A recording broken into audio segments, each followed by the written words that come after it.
Just give me a minute.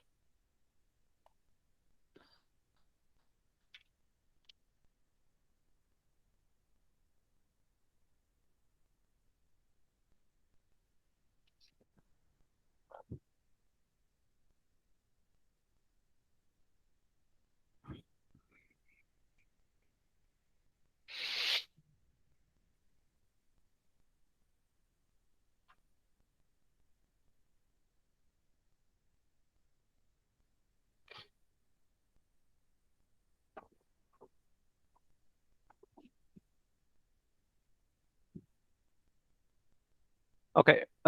First question I would like to have is, do you have all the materials that you require for RDNA? I think I have uploaded all the videos are accessible to you. All you have all the materials that were given, the textbook and so on.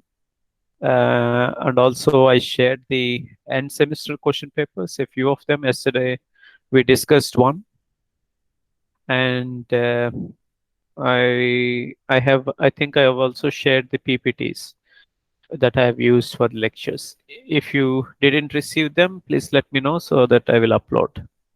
But mostly they're mostly figures, and you still have to uh, watch the videos to learn or ask us. Okay, so in the RDNA this revision, we will first go through the the genomic libraries. Okay, I forgot to bring my pen with which I would be able to write. So I'll try to manage with the mouse. So it might not be that great, but let's try. So I hope you all remember about genomic libraries, right? Genomic libraries, the objective is to study. Say we have a whole genome like this or linear fragments, and I want to know the whole genome sequence and the order in which all the genes are present. If you want to do that, one of the steps is to be able to clone each fragment like this fragment as one, this fragment as one, and then sequence each of them and construct the whole genomic library, whole genome sequence. Not only that, even if you want to isolate a gene that gives us a particular phenotype, then also we can use this. In our regular course, I think I focused a lot on EMBL3A lambda based. Yesterday also we already discussed a few things. So I will quickly go through this, and then I will go through the lambda Sharon that is there in the next slide. So I hope you understand what is a by definition genomic library is a set of clones which have all fragments of a genome that are represented at least once. That means each of these would have been present as a clone in the whole set of clones. That's the genomic library. So EMBL3A is a very good vector, mostly because it's a lambda-based vector. If it is lambda-based, you can have a larger size. It is better than the plasmid-based vectors because in the plasmids, the size of the fragment is less. In EMBL3A, you can clone up to 20 kb or around 20 kb of fragment. So it is a good, big enough size. So the structure of EMBL3A has two things. One is the left arm, then the right arm, and here you have a stuffer region. This stuffer region is so because when we say stuffer region EMBL3A, we have to realize that EMBL3A is a replacement vector. There are two genes of interest for us at this point for the cloning process. That is red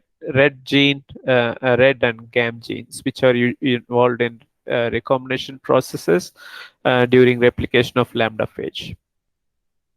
So there are also three restriction sites in like this: EBS, ECOR1, BAMH1, and SAL1.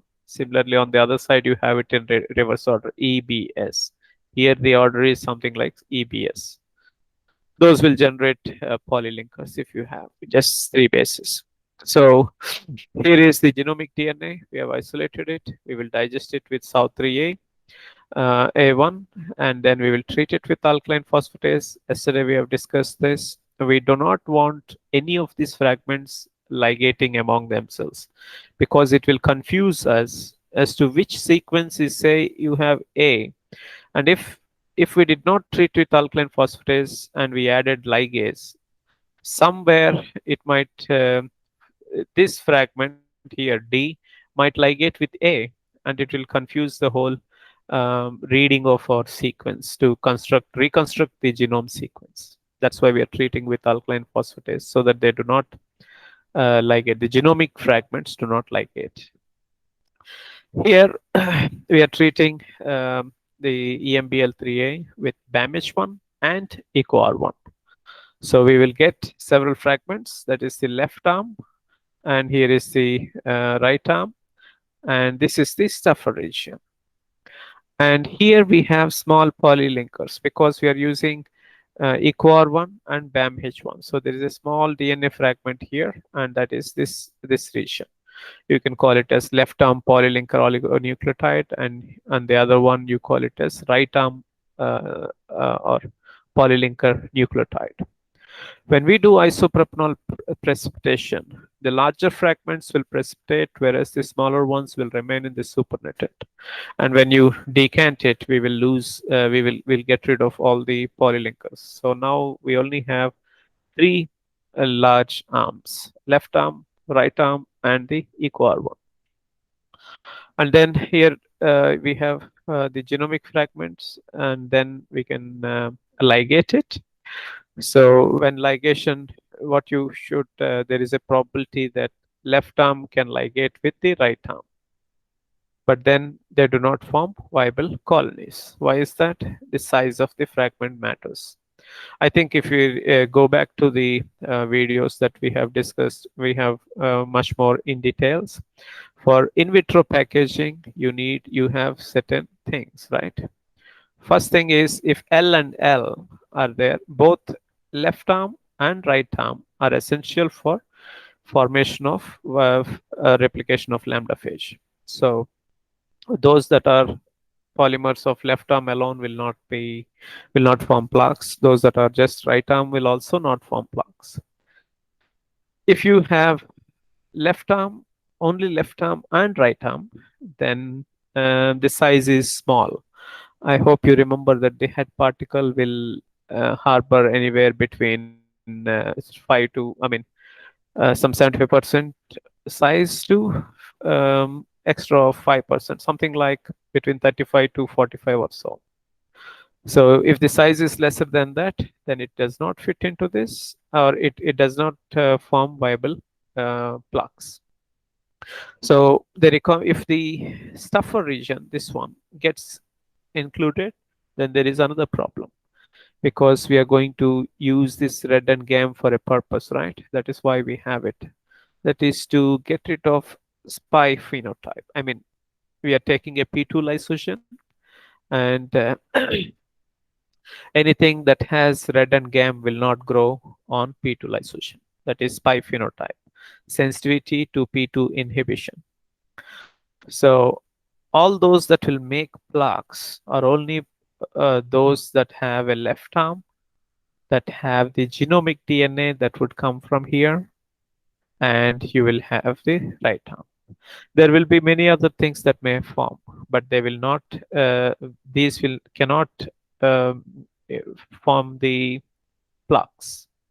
So that is how we can be sure that all those that have formed plaques are recombinant DNA. That's the goal of why this much design is made.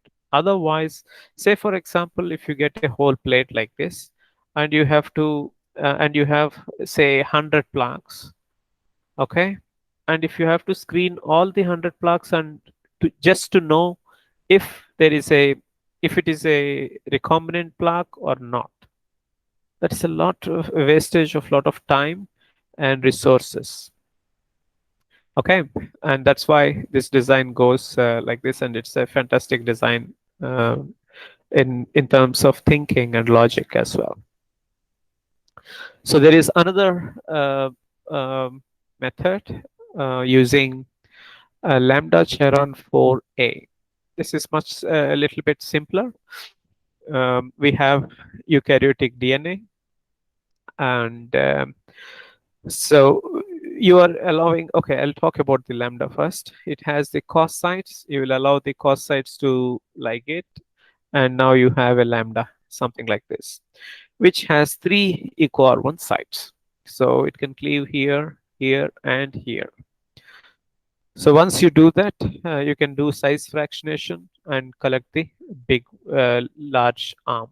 The small ones are discarded. These small ones are discarded. And then we now have a genomic DNA. We have digested it, and using size fractionation, we can get the 20 kb fragments, that is using pulse field gel electrophoresis. And now we are going to, because we are going to use uh, eco R1 for eco R1 to ligate into it, the probability of eco R1 site in the genomic DNA is high. So what we do for to not get any further internal sites is we are going to use M eco R1. What is M eco R1? It is a methylase. So it methylates all the eco R1 sites that are present in the genomic DNA. And now we are going to do blunt end ligation with eco R1 linkers. Okay. And now we have eco R1, all the internal eco R1 sites are methylated, and now you have free linkers of eco R1. We digest it with eco R1, and then we ligate the fragments with the vector fragment. So what will we get? We will get is a large concatemer of something like this. Okay. And when we try to do in vitro packaging, during in vitro packaging, the cos site to cos site, anything that is say around 42 kb, say 35 to 50 kb or so, they will get packed into it. The rest of them will not get packed into it. Packed, right? That's one advantage of using in vitro packaging. Size will tell us a lot about it. There are more things about it, in the sense, if you want to discuss, but if you compare this with that of EMBL3A, lambda EMBL3A, I hope you notice that lambda EMBL3A is much more sophisticated, and it gives us much more control compared to the lambda Cheron. Lambda Cheron is kind of little bit primitive, and that's one of the reasons I haven't discussed this as much. Why I say that is, there is also a possibility that you may have, unless probably here we have to treat this with alkaline phosphatase, then probably we may have some issues. There is also a problem here. When you are adding linkers, you can also, and you're also adding a ligase, right? When you add eco-R1 linkers, you're also adding ligases. At that time, you may have some of these fragments ligating as well, like this. That's also going to cause a problem. And that is why lambda EMBL3A is much better, because we are using alkaline phosphatase to prevent any religation of the genomic DNA fragments. Okay. Yes. Um, I hope I understood. Who asked me this one for this? Uh, yeah, Subhashri. Yes. Did you understand this? And that is one of the reasons probably I didn't discuss this in greater detail, because they have some problems as opposed to lambda EMBL3A. Okay. Yes. So the next one I want to discuss is race. Say, for example, you know a small fragment of a gene. Say, I know the sequence of this gene. Okay. How can I only know only this part of the sequence? I don't know the rest of the sequence. How can I clone this, the entire gene? That is a problem, isn't it? You only have the nucleotide sequence of this one. We don't know where it starts. We don't know where it ends. If you look at the mRNA, say this is the gene. If we look at the mRNA, say this is the promoter on the gene, and the transcription would have generated, and then we would have mRNA something like this, right? You may also have a poly A tail after that is added later. So, as I was telling, this is the region where we know the sequence of. We don't know the rest of the sequence. How can we clone such a gene? In that case, this technique, you have to then if you want to clone the whole gene, then you have to do both the race. This is called 5' race and 3' race and 5' race. I hope you remember that this will be the 5' end of the mRNA, and this will be the 3' end. If you're trying to clone this part, then you would call it as 5' race. If you're trying to find out or clone this part, then it is that is called as the 3' race. Okay. Once if you are able to generate a fragment, say through 5' race, you're able to generate this much. Through 3' race, you're able to generate like this. Then you can have a complete gene as well. Okay. Um, so one second, please. Just be online.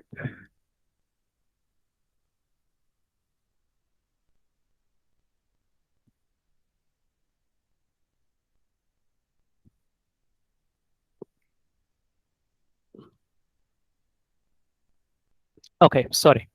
Yes, I was. Yeah, I hope I made it clear, right? This is the 5' race, and this is the 3' race. First, we will discuss 3' race because it's easy. Why is it easy? I'm telling you the condition is given is this region, we know the sequence, that is this part. Nucleotide sequence we know. We also know the poly A tail, isn't it? So on both the sides, we know the sequences. So it's as good as doing a PCR. It's almost the same, isn't it? That's why 3' PCR is easy. Whereas 5' PCR, we know this side of the sequence, but we don't know where this one starts or what it is actually. And that's why it becomes a little bit difficult. I hope you understand the difficulties between 3' race and between 5' race. So 3' race, we'll start with the easy one. We already said we can use oligo DT like anytime we do first cDNA strand, right? Here we take oligo DT because we know that on the 3' of the mRNA there is a poly A tail, and this one the poly A tail can also have a linker sequence to which anchored primers we can use that sequence for more specificity at a later time. So oligo DT, and then we polymerize the first cDNA strand. Then we can we will get rid of the mRNA by say alkaline conditions. In alkaline conditions, the 2' OH of the ribose gets activated and leads to degradation of the phosphate backbone and the mRNA. So what we are left with is the first cDNA strand. As I told you before, we know the sequence somewhere within the gene, isn't it? This is the sequence we know. So we can design a primer and synthesize the second cDNA strand.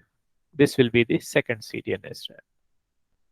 Then we denature and we can do PCR over and over by using the primers that we this primer, and we have added a small region here.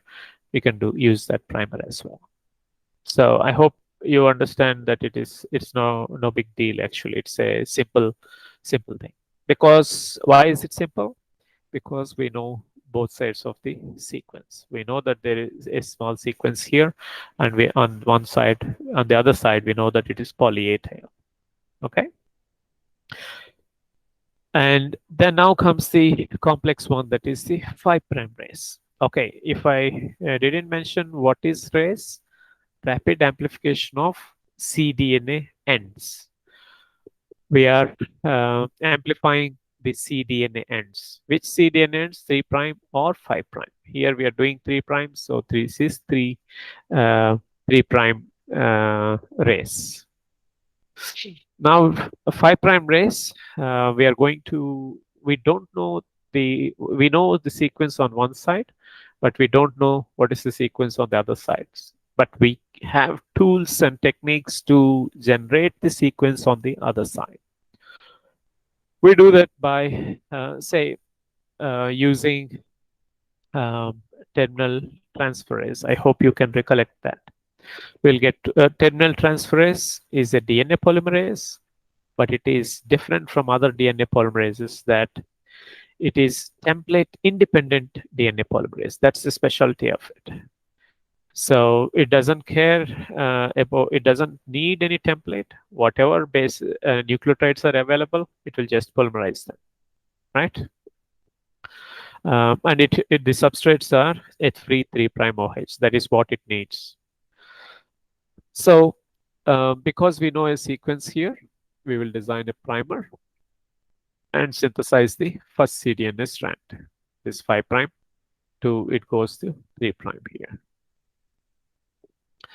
And then we are going to, this is using reverse transcriptase.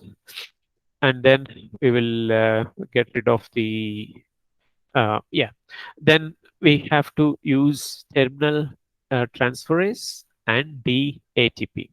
You don't have to necessarily use only DATP. You can use any of the nucleotides, but one particular nucleotide, not a mixture of nucleotides.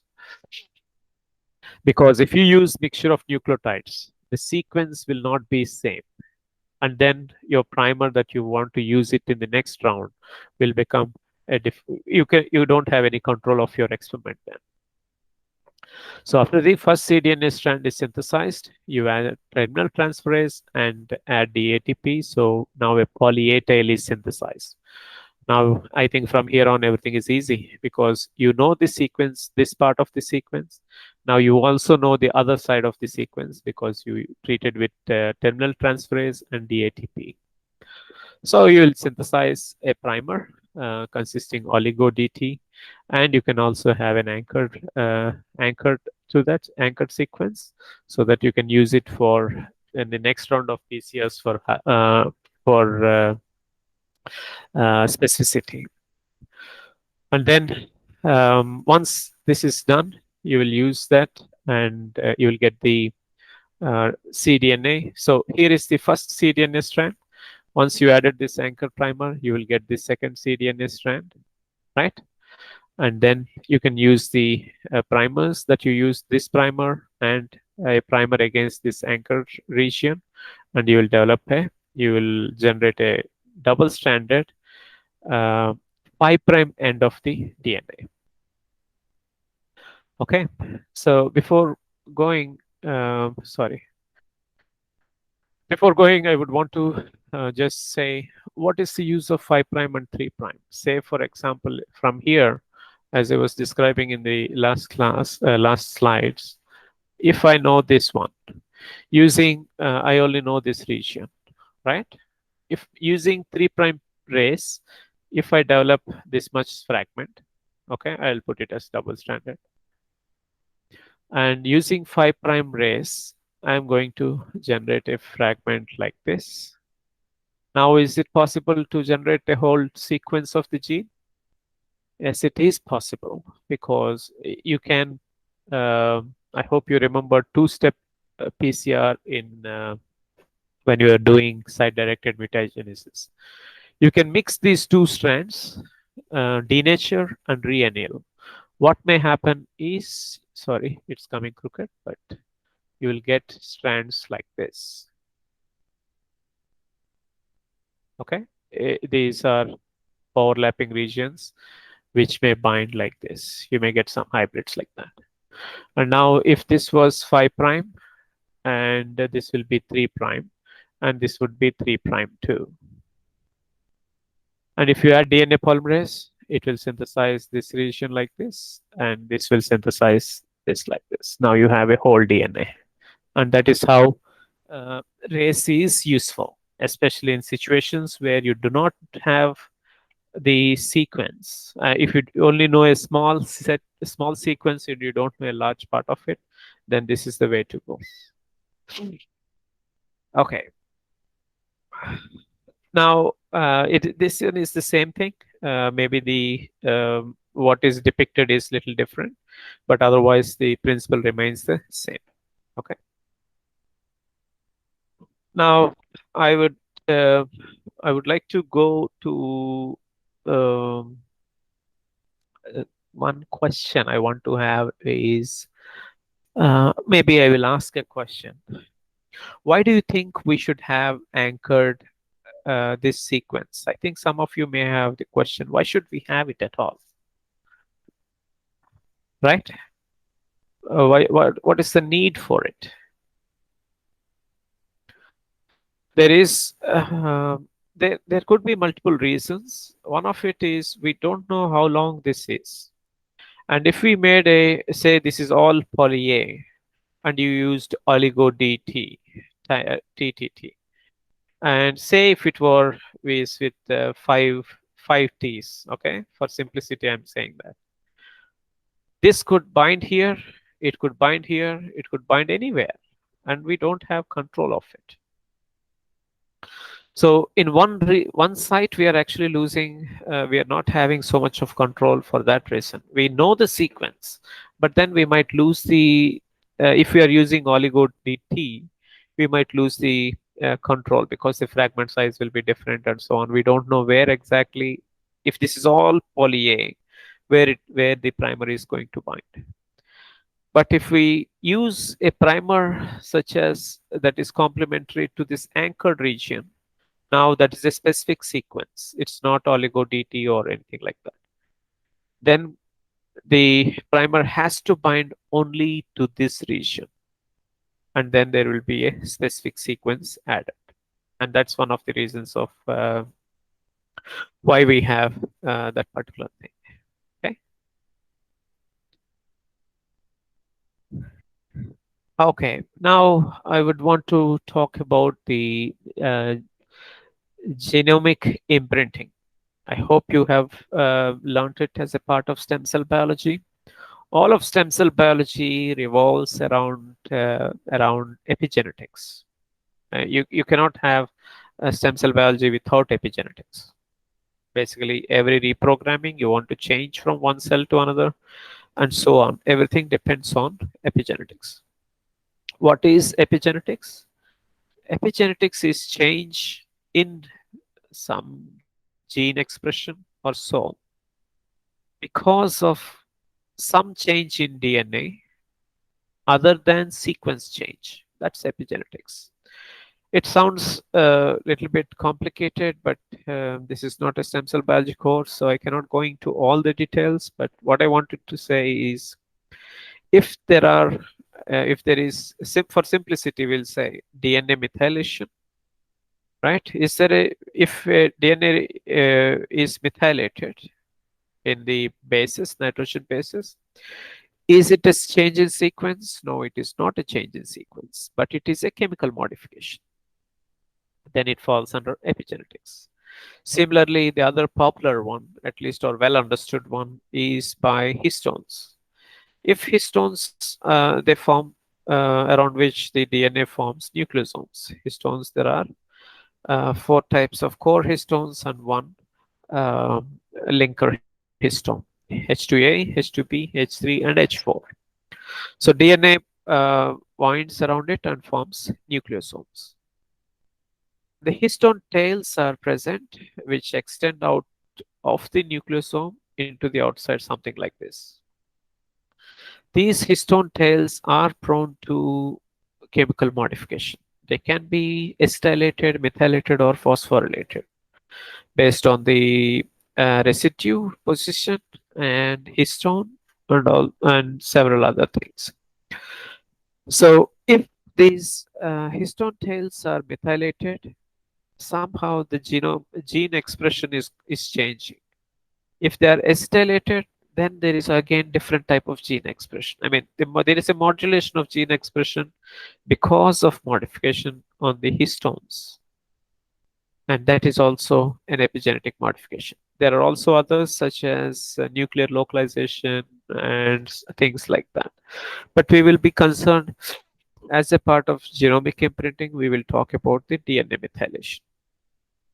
DNA methylation, there are several places which are polymer, or you can say the DNA is more like CG, continuous repeats are there. Okay, between the CG you have the phosphate bond, right? Phosphodiester bond, which will, that is the backbone after all P's, right? All CG you have, between every two bases you have a phosphate bond. So this part alone, if they took it from, like, called it as CPG islands. CPG islands. So basically CPG island is a long stretch of CGs are there, usually upstream of several genes, so that they can control the gene expression. The cytosine of this in the CPG can be methylated. So whether it is methylated or unmethylated will make it will determine if the gene downstream of it is going to be expressed or not. So that is a that is what is the epigenetic part, or the phenomenon that is well understood, studied probably, and which is also what we are going to talk about, genomic imprinting. So a genomic imprinting comes under the scheme of epigenetics. Okay, genomic imprinting is a distinct phenomenon, but it uses epigenetic modifications. So that's why I had to talk about the epigenetic modifications first. So genomic imprinting is all about monoallelic expression. I'm sh- we all know that most of the organisms are diploid. That means they have two sets of a gene. Say you will say capital A, small a, like that, right? Sorry, small a, because they have two sets, homozygous, heterozygous. We have read a lot of those things. And we are diploid. One set comes from our mother, and the other set comes from the father. And that is how we are biparental. That is, we have two parents, and we inherit one copy from each, and we carry those two sets, or diploidy. We maintain diploidy in all our body except the gametes. So if we have in genomic imprinting, it is about monoallelic expression. Say for example, I have two genes, both are capital A, same genes, assume that. One is from the mother and the other one is from the father.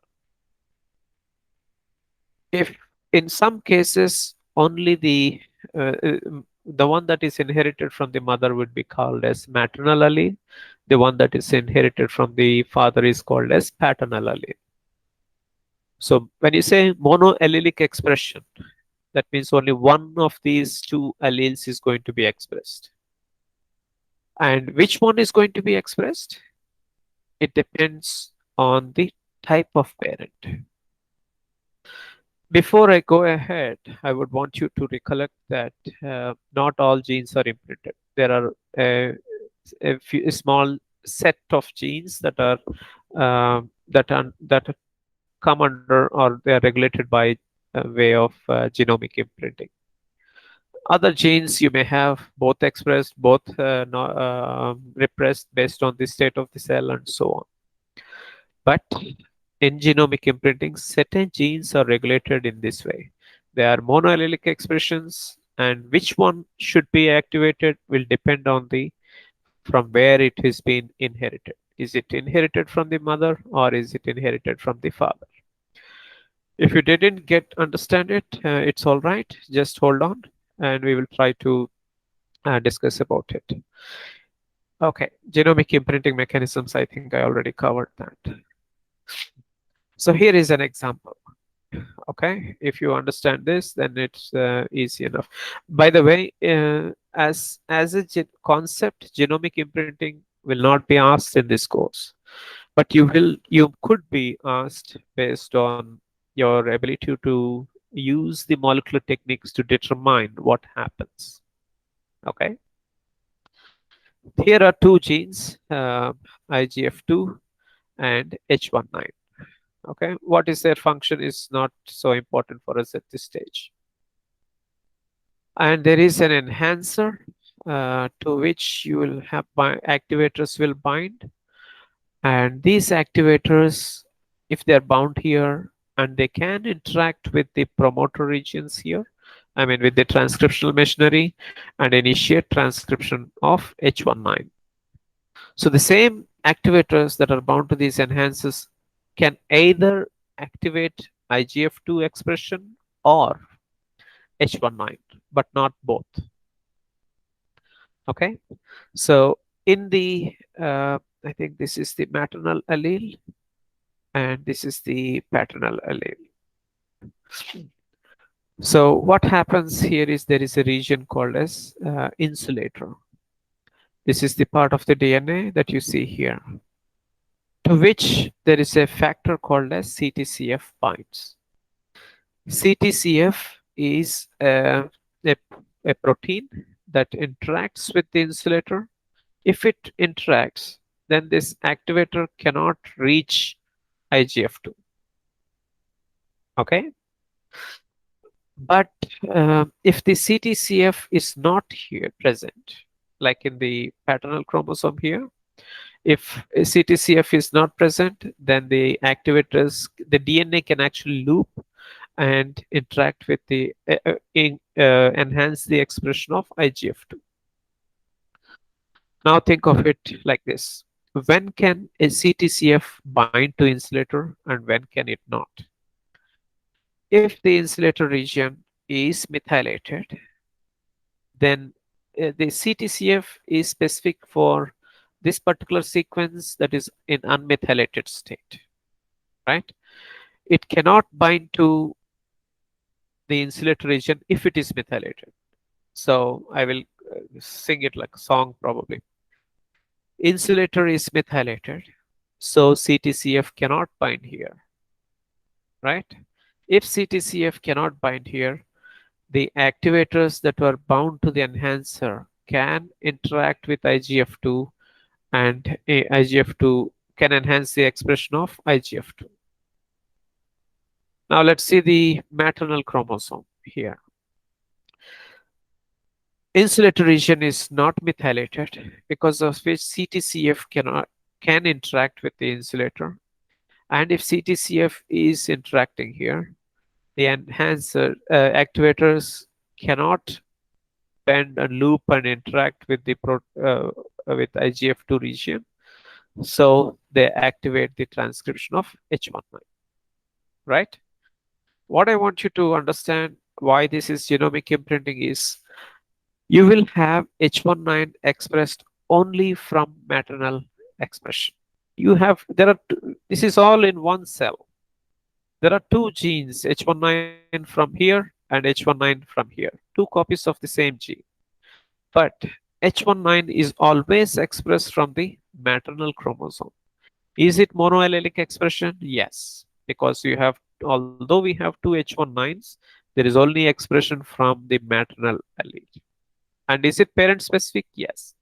In all of the cells that we have in our body, only the maternal H19 is expressed. Paternal H19 is repressed. Now think of IGF2. Now in maternal chromosome, IGF2 is not expressed. There are two copies IGF2 here and there is IGF2 here. But the maternal IGF2 is not expressed and only the paternal IGF2 is expressed. So that is what is the genomic imprinting. It all is dependent here, at least in this case, is because of the DNA methylation. Okay.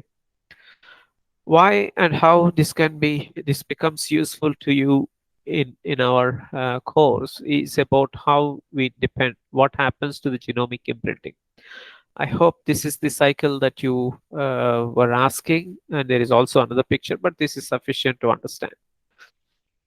Say this is an individual, and one copy comes from the mother, and the other copy comes from the father, like this. They have two genes. The arrow marks indicate the promoters, which also indicate that they are expressed here, whereas the black ones here, they are repressed. Okay. So this is monoallelic expression, and they are imprinted. Probably one is maternal and the other one is paternal. This is what has been inherited by this pup from its parents.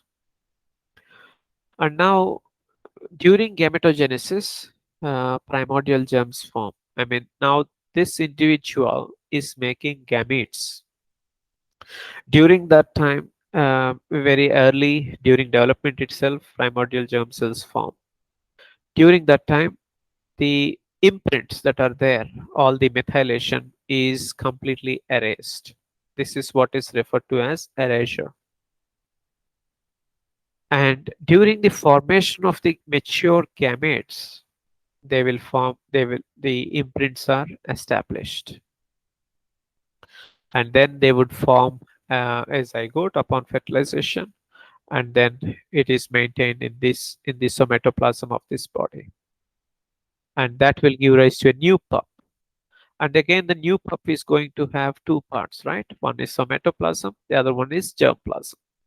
In the somatoplasm, in our somatoplasm, we carry the genomic imprints that were made during gametogenesis of our parents, and our body is made up of that. We generate our own gametes. During that time, that happens even when we are in the womb of our mother, where erasure happens during the formation of primordial germ cells. Establishment of genomic imprints happen during gametogenesis. This is not a hard and fast rule, but generally that is what is taken. And then when they fuse, they make a new embryo and a new individual. Again, the cycle keeps on going after every generation. Okay. If you have any other questions, I will take, but let me finish this also. It is just the same thing represented indifferently. In somatoplasm, sorry, in the germplasm, our germplasm starts with primordial formation of primordial germ cells. Usually it happens in the outer extra embryonic tissues. Say this is our fetus. If we are the fetus like this, primordial germ cells actually form here, and the early gonads are somewhere in here. The primordial germ cells travel and settle into the gonads. Okay, and then they will become dormant after a while, and during puberty and so on. From then, gametogenesis starts. It is different for uh, spermatogenesis and oogenesis, but just remember that crudely. So gametogenesis, our germplasm starts with formation of primordial germ cells. During formation of primordial germ cells, the imprints are erased. Then they start traveling to and reach the gonadal ridge. That is the part referred to as migration into the gonadal ridge. The primordial germ cells will move into the gonadal ridge, and during that time they are still erasure of imprints, and then they colonize. Colonizing means they were only, say, 5, 9 cells, right? And here they divide, they multiply in number, they increase their number, and they completely colonize the whole gonadal ridge. And then, based on what the sex, either they make sperm or they make oogenesis. During this time, the imprints are remade. Okay, that is the cycle of genomic imprinting. Prarthana, is that you asked? Is there something specific you would want to know on that? Sir, during that cycle, Yes. if all the genomic imprinting gets erased, how does where does the memory come for the spermatogenesis, sir? Where does it come from? The new genomic imprinting. Yeah, I mean, it is not very, very well understood. Some people claim that there are some small traces that are left. And actually, the way methylation happens is also not completely understood. It's, I don't want to go into all the details, but let's see it like this. Okay. Imprinting or the methylation doesn't happen exactly the way I said. What may happen is, this is the whole genome apparently gets methylated. Okay. And I have it in different, in my stem cell course, I teach that. Once it is methylated, upon fertilization and so on, majority of the genome gets demethylated, and some parts will be left methylated. Did you understand? Yes, sir. Those regions that are prevented from methylation are genomic imprints. And how does, why only those regions get prevent demethylation upon fertilization is again a question. Apparently, there are some factors called as stella and other things that prevent the demethylation of of these imprinted genes. Okay, if you give me, I'll see if I have it anywhere nearby. But it'll get complicated. It's outside the area that we could actually discuss. But we can meet up and discuss if you want. For the sake of exam, you don't need that much. That is fine. I'm just trying to find out where that picture is, something like this. I hope you can see. So this is not exactly the imprinting thing.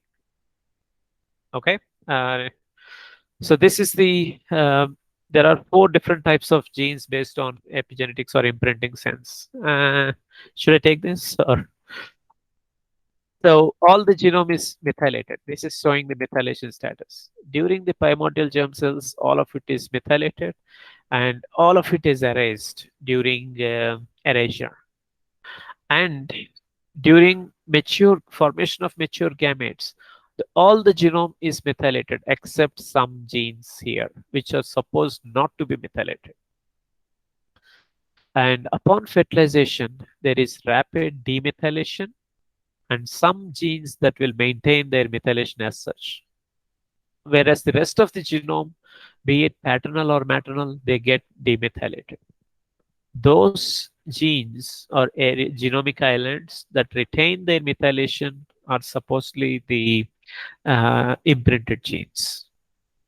And for the why, while the rest of the genome is getting demethylated, these genes are not getting demethylated, that is probably dependent on several factors such as stella and so on. But as I said, this is not a hard and fast rule. It's not a complete picture also, or we still don't know a lot of things about how, why these things happen either. Yes, Okay, sir. but we can find out. We can read, of course. Yeah. Any other questions? Um, in tomorrow's class, I'll try to take up CRISPR. If there is any other topic that you want me to take up, I will do that. Please let me know now. If you let me know now, I can make up a slide, uh, put some together, and then discuss those. Anybody? Any questions? If not, what we will do is maybe we'll take up one more question paper like we did last in the last class, and we will discuss those questions. If you do not have anything specific, is that all right? I hope you are all preparing. It's important that you prepare, and the best thing is to engage in discussions. This has to do with a lot of about knowledge and thinking. It's about interpretation and analysis that only gets better when you discuss with others. You people can come questions from Gate or CSAR. We can also discuss those, and it'll be fun. That are related to RDNA or something like that. Then it'll be interesting. Post me the questions, and then I will have a look at them so that we can discuss here. Okay. Any other questions? Sure.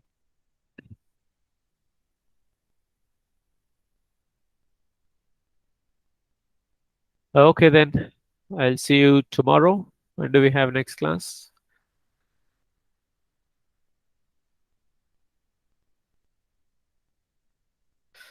We have it day after tomorrow, right? Yeah, we have, I think, a total of 4 more classes. So we should make some good use of it. You can come up with gate questions to increase our to make it much more interesting. Okay, then take care and have lots of fun.